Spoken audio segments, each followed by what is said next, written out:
And Gilah mentioned a lot of the people who have really supported this process, but we wanted to also acknowledge the volunteers. So if the people who volunteered could stand up.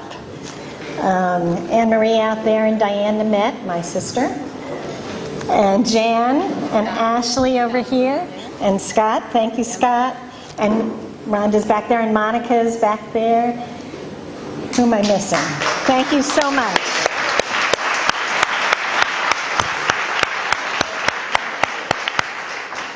Michelle is back there, and Tamara, and it's just been a really sweet group of people. So thank you, all the volunteers. We couldn't have done this without you. I wanted to personally invite all of you to experience our wonderful sanctuary. On May 19th, we are having an open house, and we're calling it Renewing Your Spirit, an Afternoon at Sanctuary. And it's a way to just be able to come out to Sanctuary and experience it. It's going to be a free day, and it's going to be from 3 to 7 p.m. We're going to be having Kolel's 23rd anniversary, and Sanctuary's 7th anniversary is this month. So we're thrilled to be able to invite everybody to come out and join us. And there's actually going to be 5 workshops that we're presenting. Gilah is going to be doing a workshop on Dr. Diet, Dr. Quiet, Dr. Merryman, and Dr. Green, your personal healthcare team. And Rhonda Gordon, back in the back at the sanctuary table, is going to be giving a workshop on living the sevenfold life. She'll be sharing how to create a rich, balanced, and vibrant life through a chakra-based approach. So that should really be wonderful. And then Stephen Schafferman. Where's Stephen? Back there. Great, Stephen. And he's going to be doing a workshop on Flex Aware. It's a dynamic mindfulness process for healing and fitness. And Michelle Ava, which Michelle is back right there in the side of the room. And she's going to be doing, Michelle Ava is going to be doing an Ava dance. And that's a time where we could all learn and experience movement that renews and refreshes and revitalizes body, mind, and spirit through authentic, vibrant awareness. So that should be wonderful. And I'll also be doing a workshop on my book, Lasting Transformation. I'll be sharing some of the tools I teach in the book. One of the most powerful that Candace mentioned and transformative is called Voice Dialogue, which was a whole wonderful approach. It's very powerful and transformative and fun. That was created by Hal and Sidra Stone. And I'll also be teaching other tools that I've developed, like the formula for communication and the higher purpose of relationships. And also, the second half of the book is all about approaches, different approaches to meditation, so you could find the approach that feels like home to you. So there's also going to be a live auction where we're going to be auctioning a lot of things, but in particular, 2 wonderful vacation properties. One is in St. John's Virgin Islands, a week at St. John's, and another is a wonderful beach house in 10 minutes north of Lewis, Delaware. So some people have been to this wonderful spot. So we're going to be auctioning a week at the beach as well. So we'd love you to come join us and have an afternoon to just nurture your body, mind, and spirit. And there's flyers in the back on the sanctuary table of all the different programs and the workshops that we're offering. And you'll get to experience our meditation gardens and walk in the labyrinth. And there's going to be a drumming circle, and Reb David's going to do a sing-along. And there'll be all kinds of frisbee golf and volleyball and more. So come join us. We'd love to have you experience what we've been loving so much. And maybe Rhonda can hand out flyers. Gilah just said, as people are, when you're leaving, you'll be getting flyers about that. We also have contact cards in your programs that we would love you to fill out. And there will be a basket that you could drop it off on your way out the door. So your information is important to us. So we would love to be able to stay in contact with you. So we're going to continue on. And here's our amazing mistress of ceremonies.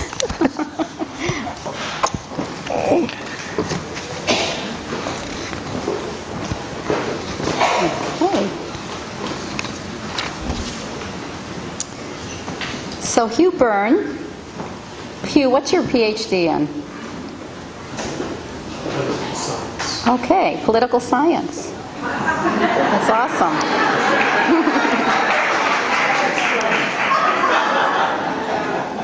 And I think you're really changing the world in ways that you never imagined when you studied for that degree, maybe more so. Hugh is a much-loved teacher of meditation and mindfulness techniques with the Insight Meditation community of Washington. And he's apparently a very hot ticket these days because everywhere I look, he's teaching all over the greater DC area.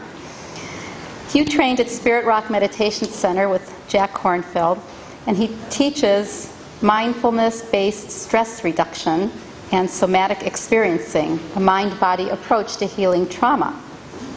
He was a longtime social activist and committing to aligning the inner life with the outer, actively bringing the wisdom and compassion of Buddhist teachings to bear on social, political, economic, and environmental challenges. He co-founded the Washington Buddhist Peace Fellowship and mentors a team that teaches mindfulness in correction facilities in the DC metro region. Hugh leads a couple of retreats each year at Sanctuary. He's actually been doing that for more years than I've been there. He is a lovely and gentle person and truly a blessing to our community. We're so delighted to have you here today, Hugh. Thank you.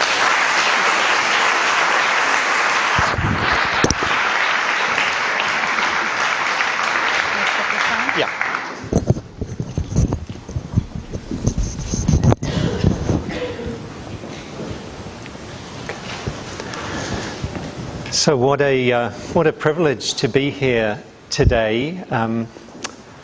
Beautiful, wonderful talk from Candice. Such wonderful heart and spirit and humor, and this beautiful music. And all of you, all of us here together. This really is a privilege. And as Gilah said, I've been teaching, leading retreats at Sanctuary for, I think it's about 11 or 12 years now, so it's 1 or 2 a year, probably 15 to 20, I've actually lost count. It's a spectacular place, it's wonderful, it's so close, it's the energy, as Gilah mentioned earlier, of kind of decades and decades of people just being present in whatever ways with prayer and meditation and mindful practices and other healing practices. So I really feel very, very grateful to have had that as a very central kind of location for me to be teaching, you know, just groups of 20 to 30 people over the years. And being here today with all of you. What I'm going to do, I think I'm going to be the yin to Candice's yang, or the yang to her yin, I'm not sure. But I'm going to kind of do a little bit more kind of somewhat systematic approach to why it's important to train our minds. And this title came to me one day, and I thought, yeah, this really does capture what I feel, what I think, what I believe. About these practices, these healing practices, understanding the brain, training the mind, and opening the heart. And it kind of goes in a circle, and I'll talk a little bit about that. But what I'd like to do, this may come as a big surprise to you, I'd like to begin with a period of meditation. It's always, as we found earlier in the program today, it's always really helpful to kind of drop out of what a fellow teacher calls the coconut. We spend so much time in the coconut, it's good to kind of drop down. And so this will be about, a 7-minute meditation. And what I'd like to do in this meditation is to model some practices that, whether you're a meditator or you're not a meditator, you can hopefully bring into your daily life. And these are practices that are very much about the theme of the talk today. They're about dropping down out of the conceptual mind into the body, into kind of our direct experience, out of the stories into just the present moment, our direct experience of body, heart and mind. And particularly focused on relaxing, because if we're not relaxed, if we're kind of tight and tense, it's not very easy to bring awareness to our experience. We really need to create some space to do that. So I'd invite you to just get comfortable.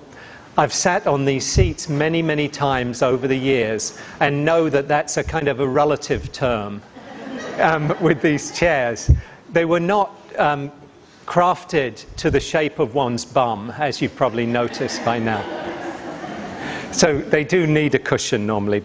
So let's begin. So you might let your eyes gently close. Sit in a way that's where your back is straight.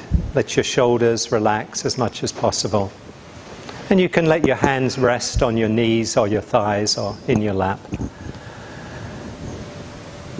Just feel the contact of your body with the chair, your skin with the air. Maybe just feel the connection of your body with all of the other bodies around us and the space in this beautiful chapel, this beautiful space. And I'd invite us to begin by just taking some deep breaths. So take a deep in-breath. Let your body fill with breath. And then pause briefly and then just slowly release. Slowly let the breath out on the exhale until you've released all of the breath from the body. And then take another deep in-breath, filling the body with breath. And then slowly releasing, breathing out. You might imagine you're breathing out any stresses, any tension, any tightness from the body and from the mind. And then as you breathe in deeply again, you might invite in a quality of calm. You could say that silently to yourself on the in-breath, calm. And then calm on the out-breath. Just inviting and calming the body and the mind. And again, deeply breathing in, calming the body. And as you breathe out, calming the mind. You might take a couple more full breaths. In this way, we're really shifting the emphasis from the fight or flight mode of the nervous system, where we might be tight or tense in some way, into the what's called the rest and digest, or the calm and connect wing of the nervous system, the parasympathetic. So from the sympathetic to the parasympathetic. From the kind of vigilant mode into more relaxed, at ease, feeling safe, just sitting here at ease. And then just let the breath come into its own natural rhythm. Don't need to control it at all, just let the breath relax, settle. And the next simple practice is to just scan your body. Move the attention down from your scalp and your head, down through the face, down through the torso and the arms, down to the lower body. And you might just let your attention move up, slowly down and then up again. And notice if there's any area where you may be holding tension.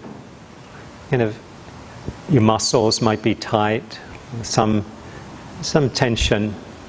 And if you come to a place of tension, pause there and breathing in a relaxed, easy way, just invite a softening of that area. When we're tense in a particular area, it's often because we're not mindful of that tension. There's something we're maybe tight about that's being manifest in the body. And just bringing awareness can often just allow some space to open up. So you might pay particular attention to your facial muscles, the muscles around the eyes. Just relaxing, releasing in that area. And in the shoulders and the upper back, which is an area we often carry a lot of our tension, particularly if we spend a time gazing at a screen for work or home. So letting the shoulders relax, just letting any tension just flow out, flow down into the ground.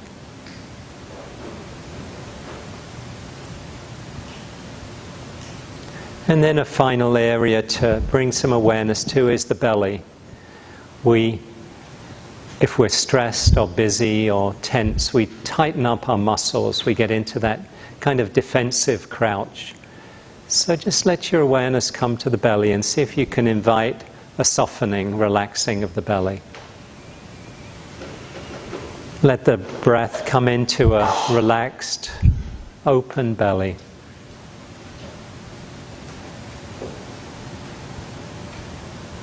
So inviting to any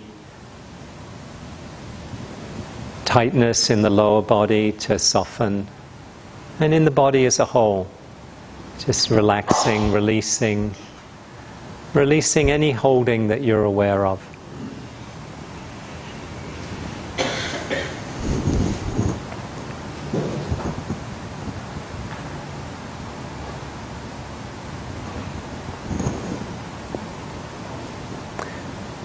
And as a final, just simple practice, I invite you to bring a smile to your face. It doesn't have to be a big smile, it can be just the corners of your mouth and the corners of your eyes. If it's helpful, you might think of somebody in your life that kind of lights you up, makes you feel happy or joyful. Or maybe a place that you like to go to that's you associate with being happy and at ease. So let that be expressed in the form of a smile. And the smile sends a message to the nervous system that that we're safe, that we can be at ease, that we can let go of any vigilance, any holding.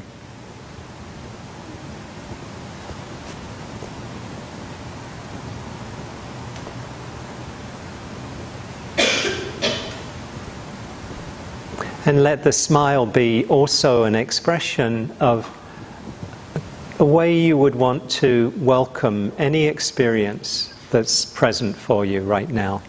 This practice of mindfulness meditation is really about welcoming whatever we're experiencing without resistance, without judgment, without holding on.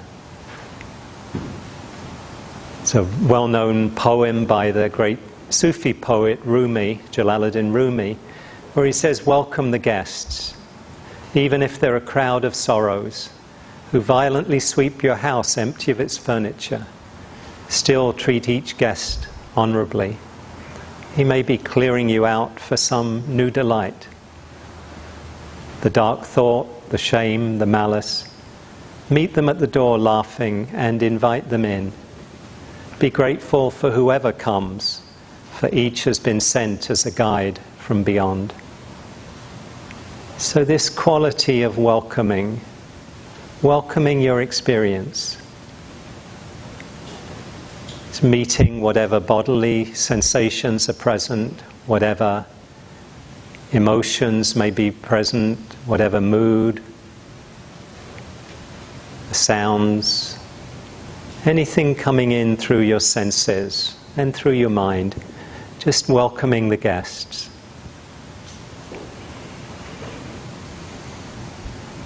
See if you can find peace in this moment, just as it is, whatever's present for you. You might have a bit of an ache somewhere, or be a bit tired or restless. Can you find peace in the midst of what's here right now? What you're experiencing?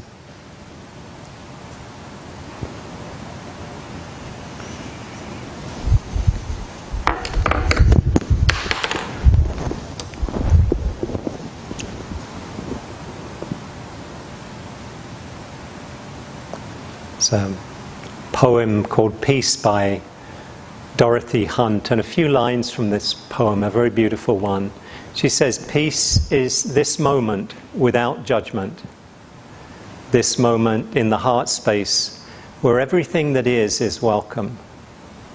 This moment in the heart space where everything that is welcome." So see if you can meet whatever is present right now with this attitude of welcoming the guests, welcoming this moment just as it is.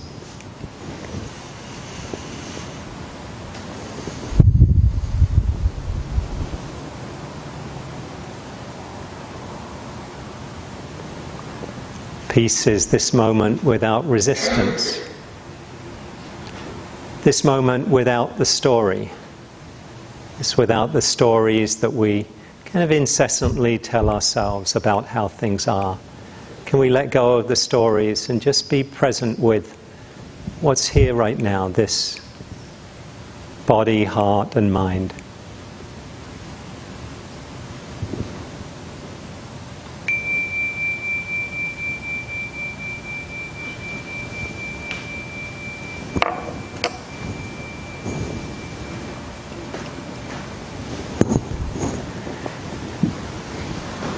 So in your own time, just opening back into the room, back into the space.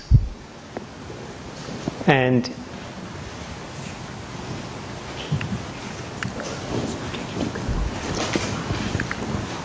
yes.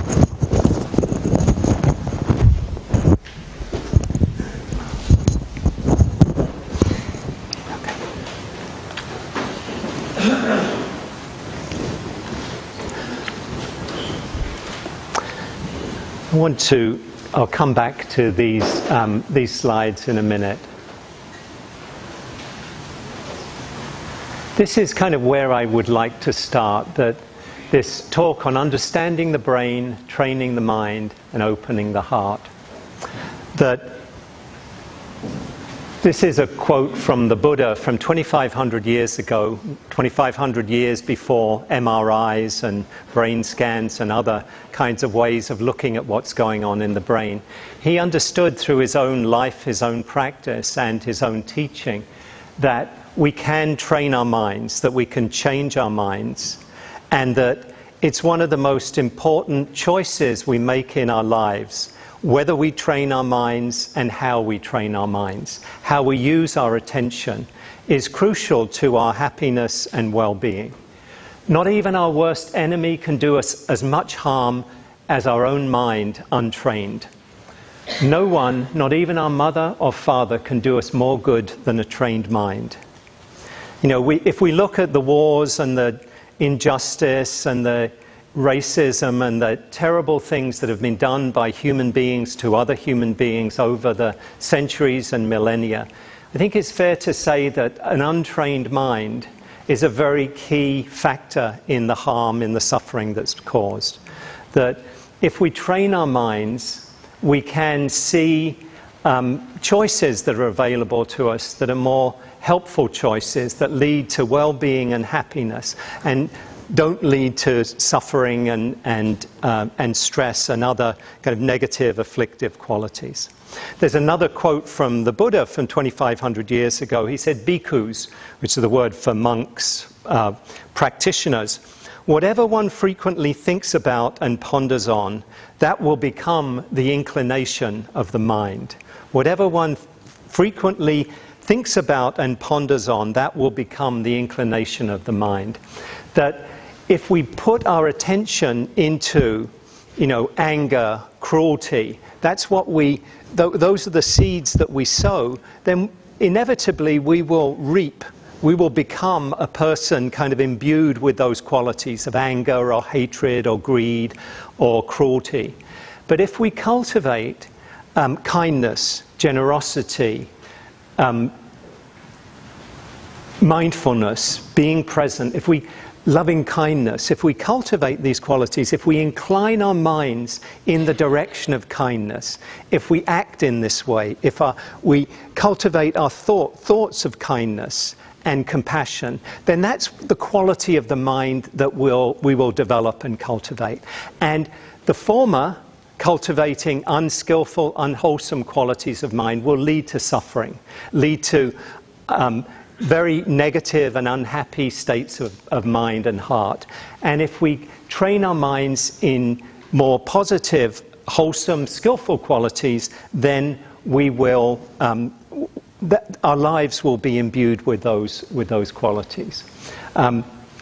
Here's how William James put it a bit over 100 years ago. He said, "The faculty of voluntarily bringing back a wandering attention over and over again is the very root of judgment, character, and will.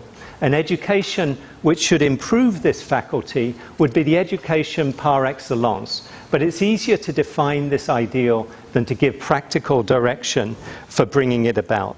So he saw the benefits, James saw the benefits of training the mind, but didn't have access, it appears, to practices that would help to bring this about.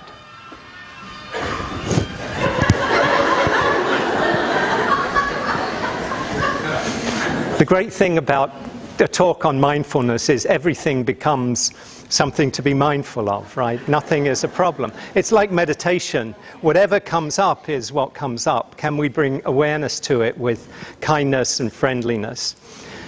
This is a wonderful quote from a current Tibetan teacher, wonderful teacher, Mingyur Rinpoche. He says, "Ultimately, happiness comes down to choosing between the discomfort of becoming aware of your mental afflictions and the discomfort of being ruled by them."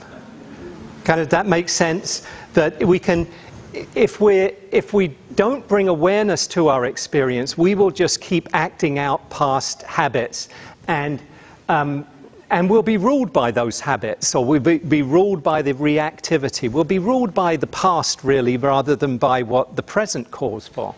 But we can bring awareness to the discomfort, and then we can find a way out of the suffering. That's the key to training the mind, that when we bring awareness to our experience, it brings happier results than just acting out whatever we're stimulated by and whatever we've done in the past, this kind of habitual reaction. So let me wind back a little bit to go to just the overall theme of what we're exploring today. And the understanding the brain, training the mind, opening the heart. As we study and understand the brain, and Candice talked beautifully about it today, about our growing understanding and our changing understanding of the brain, one of the things we can see is how our survival brain does wonders, but can get us into trouble. It's this brain that we've inherited through evolution, this what they call the triune brain that kind of developed in stages. This brain can get us to jump out of the way of a speeding truck coming towards us without ever having to go really through the prefrontal cortex. We're not having to sit there and say, should I jump out of the way of this truck that's coming towards me at 70 miles an hour? We'll do it naturally. But that same survival brain can get us in trouble. Particularly, I'm going to talk about stress and how that works on the brain, and how this brain that can get us out of troubles so well can also get us into trouble. And I'll talk about this. And the good news is that the Buddha understood, without access to the kind of modern neuroscience equipment, is that the brain changes, or that certainly he knew that we could train our minds. And neuroplasticity, this growing understanding that we can change our brains, is really the good news that training the mind actually brings about changes in our brains, and positive changes that lead to greater well-being. As we know now, the brain changes throughout our lives. 3 decades ago, this wasn't the scientific wisdom. But now we know the brain changes throughout our lives. We can train the mind, and we can change our brains. What I'm going to focus on, and I'm probably given time, I have to do it pretty quickly, is that training our minds through meditation and the practice of mindfulness can lead to really important health, mental health, emotional health, physical health benefits, including a lessening of stress and an increase in well-being. And as we understand the suffering that comes from unexamined habitual behavior coming from the survival brain, and we see the benefits that come from training the mind, how helpful that can be, this can open us to compassion. For me personally, it's given me a lot more understanding of and a lot more compassion towards myself. When I see that what I'm doing is I'm not doing something because I'm bad or because I'm stupid. I'm doing something because, that's what my survival brain wants me to do. And insofar as I haven't trained myself to kind of incline the mind in a different direction, then that will tend to lead me to suffering. But as I see this, it increases my compassion for myself and for others. I see others much more as, hey, we're doing the best that we can, but sometimes we're making unskillful choices that lead to harm for ourselves, harm to others. Other times we're making more skillful choices. And training the mind is to encourage us or supporting us to make more skillful choices that will lead to greater happiness and well-being. As the Buddha said, it can lead to complete freedom from suffering if we really see the causes of the suffering very clearly. So this is where I'm going, and more the scientific studies of mindfulness, of loving-kindness meditation and compassion meditation, these trainings of the mind show that we're actually changing our brains in positive ways that lead to much greater happiness and well-being. And I think this is something that we all would aspire to and want for ourselves and want for everybody. But we do need to train our minds. We need to incline our minds in this direction. So coming back, I'm going to focus on two things, and I'm going to run through this fairly quickly, and these slides will be available if you're interested in following up on them. But the first thing to point to, and we're all familiar with some version of the costs of stress in our lives. The World Health Organization reports the cost of stress to US businesses as $300 billion a year. Stress levels going up, 18% for women and 25% for men in the last 30 years. Self-reported stress levels. Kind of interesting, like what's going on for men and women there. We could speculate on that. I'm not sure what that is. CDC estimates that 75% of all healthcare spending is on chronic illnesses, blood pressure, diabetes, that are stress-related and can be prevented. American Academy of Family Physicians estimates that 2/3 of visits to the doctor's office are for stress-related conditions. Stress, as we know, is incredibly harmful to our bodies, our hearts, our minds, our overall well-being. Suffering and stress can come from how our brain and nervous system respond to external and internal stimuli. So that the responses that helped our ancestors to survive and pass on their genes can get us in trouble today if we're not paying attention. So I want to focus first on stress and how the practices of mindfulness and meditation can help alleviate stress or help us avoid stress. Here's the kind of the basic theme. Our survival brain can get us in trouble if we're not paying attention. Rick Hanson, some of you may know Rick or read Buddha's Brain, goes into this in some depth. We know that our brains developed in dangerous neighborhoods for our ancestors, going back to reptilian days and to our more recent ancestors. If they wanted to live and pass on their genes, they had to pay a lot of attention to negative experiences. They had to be really vigilant for what jump out and eat them and prevent them passing on their genes. And we've inherited these brains and nervous systems that are really primed for the negative. Because it's the negative experiences that have generally had the most impact on survival.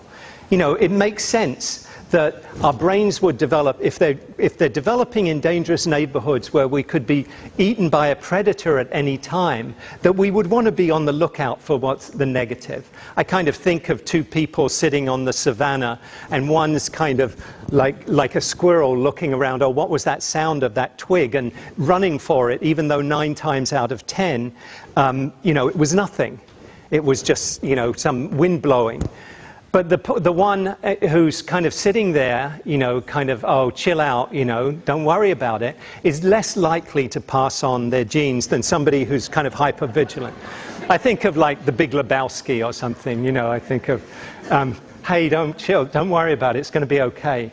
But that wasn't what helped our ancestors to pass on their genes. This wonderful quote, your brain is like Velcro for negative experiences and Teflon for positive ones.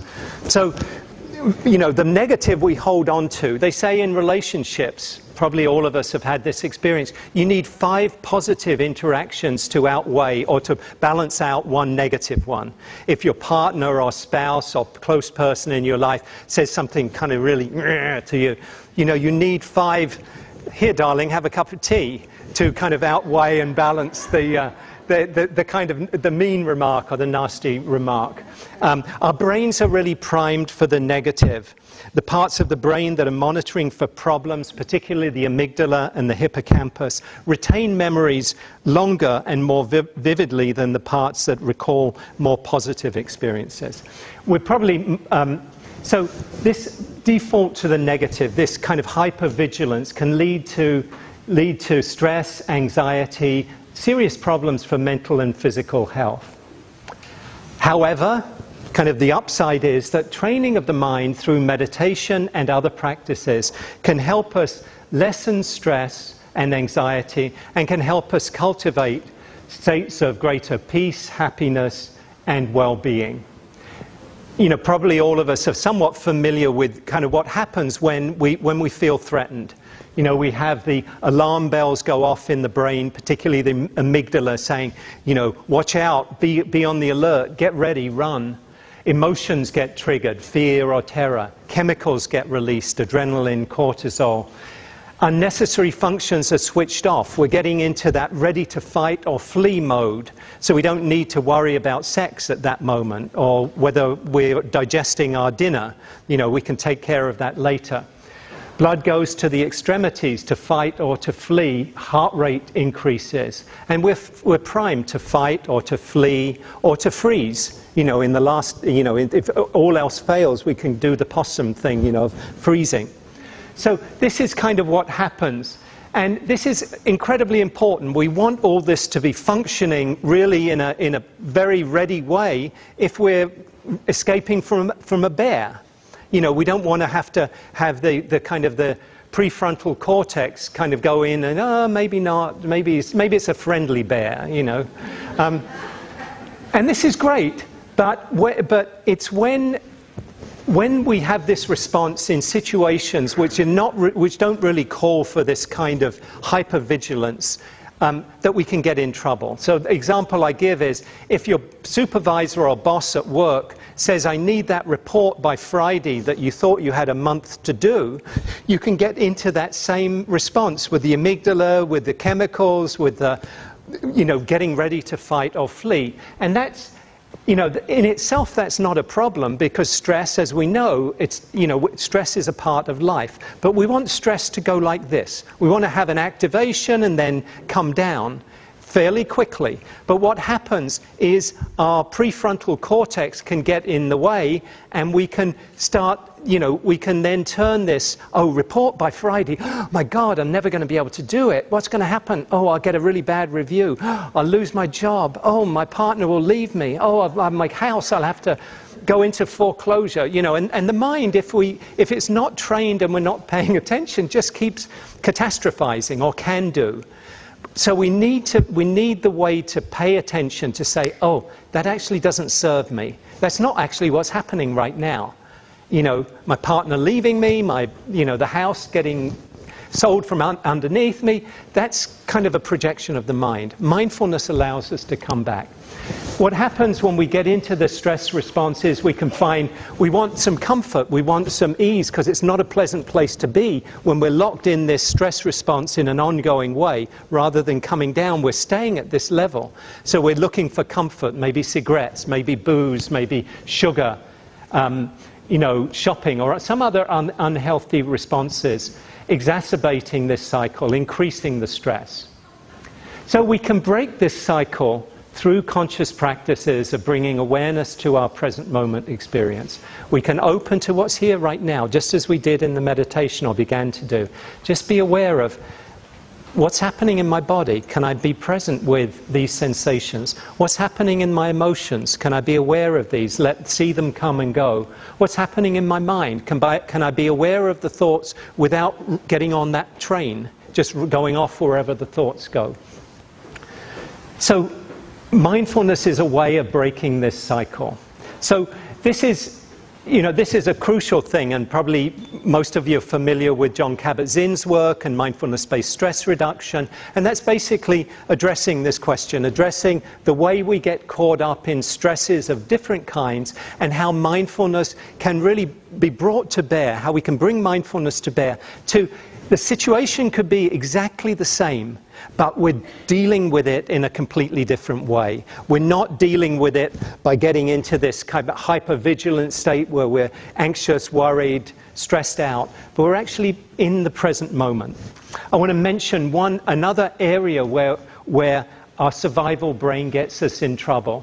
This is called the default mode of the brain. If we all just sat around here and I said to you, don't meditate, just kind of close. There's an increased activation of parts of the brain connected with the present moment, including awareness of sensations, of senses and emotions. We can actually train this experiencing mode in just 8 weeks of meditation.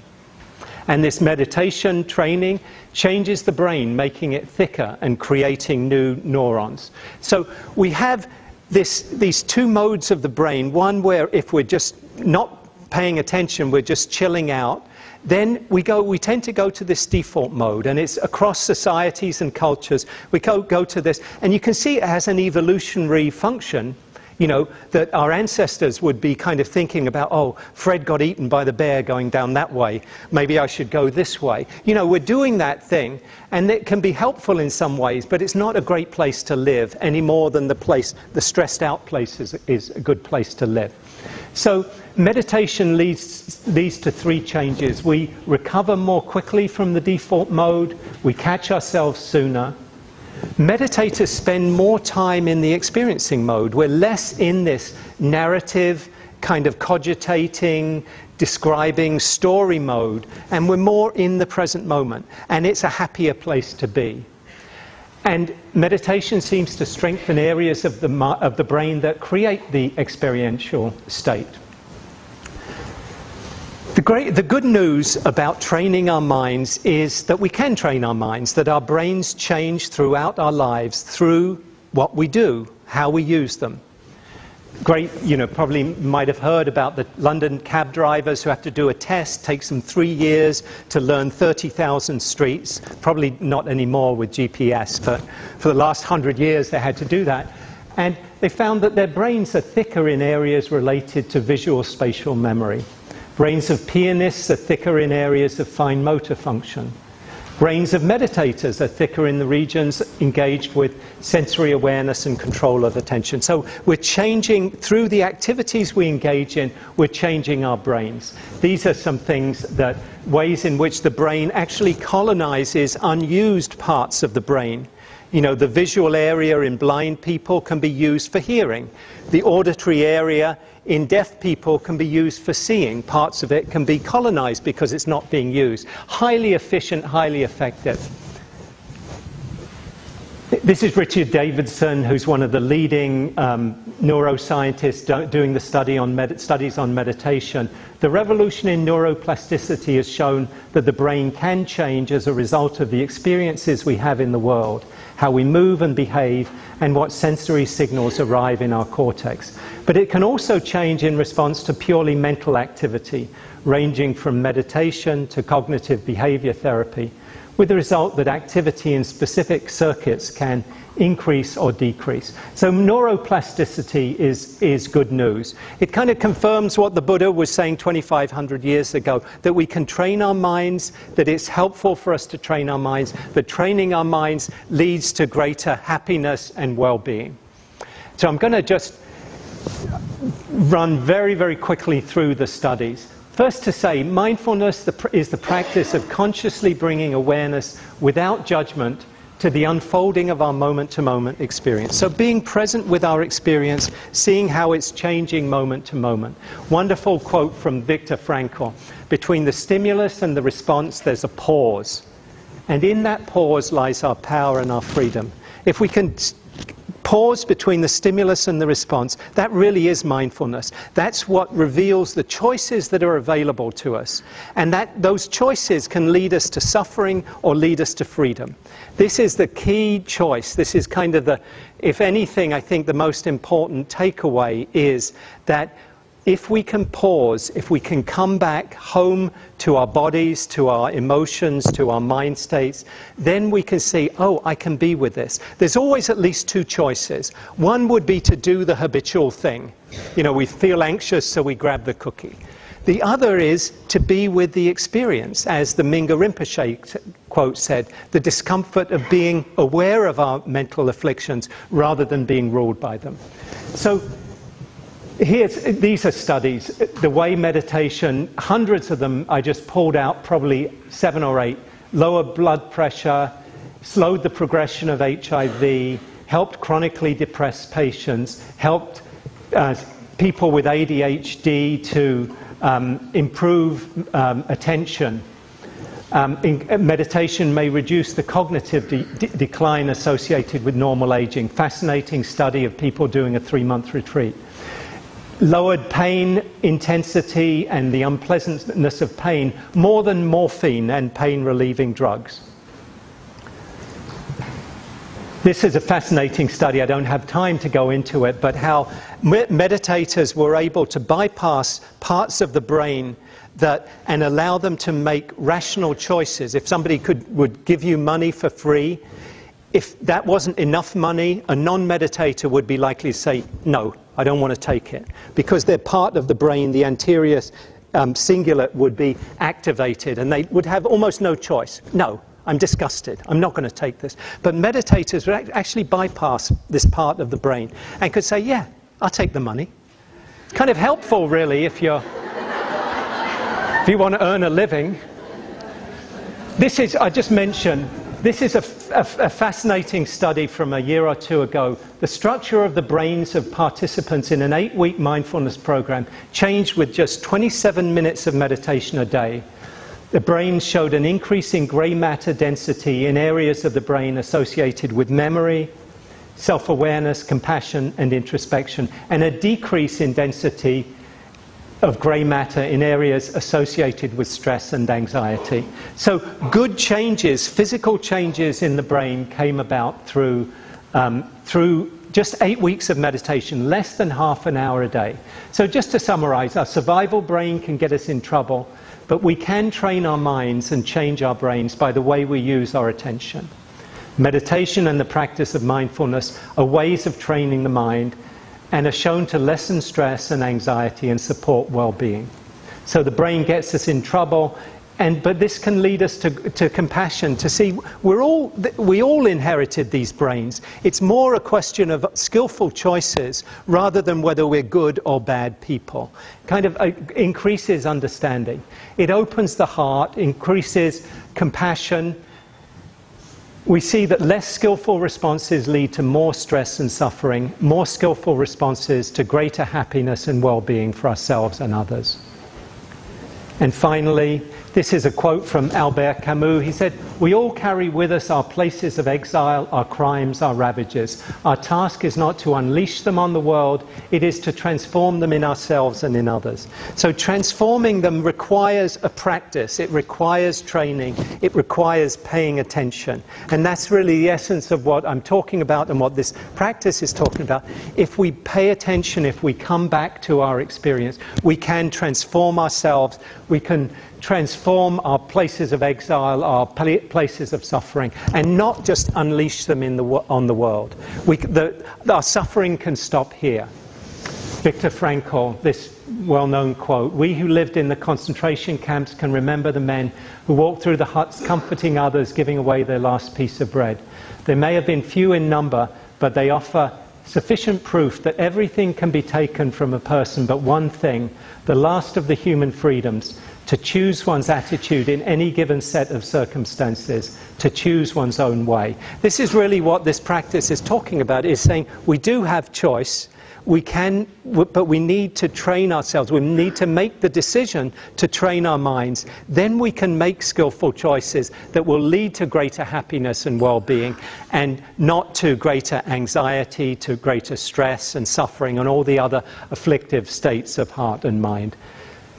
So please, if you're interested in exploring this further, I've got a sign-up sheet at the back. I'd be happy to send these slides and more information if you'd like to. And thank you for your kind attention, and have a wonderful evening.